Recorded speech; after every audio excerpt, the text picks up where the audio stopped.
Sí, siempre es mucho más fácil y se da todo. Es la semana mucho más divertida y amena cuando ganas, sobre todo cuando vienes en esta racha, pero lo que no vamos a hacer es pensar que hemos hecho algo todavía, entonces vamos a seguir en esta línea y preparando el partido contra el Covadonga, que tenemos que sacar los 3 puntos. Sí, están en una mala racha, tienen que venir aquí a por los 3 puntos, nosotros también. Si ves la plantilla, tiene muy buenos jugadores, estuvo el año pasado en Segunda B. Sabemos con quién nos enfrentamos, aunque hayan perdido partidos ahora, va a ser un partido muy difícil y tenemos que sumar los 3 y seguir en nuestra línea. Bueno, yo estoy muy contento desde el primer día, los compañeros genial, ahora que tenemos nuevos compañeros también una muy buena relación, hay un muy buen vestuario.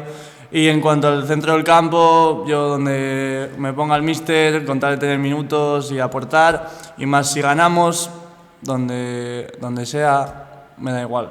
Es una posición difícil, yo juego en la banda, pero se me está dando bien, estamos ganando, así que si tengo que seguir ahí, sigo.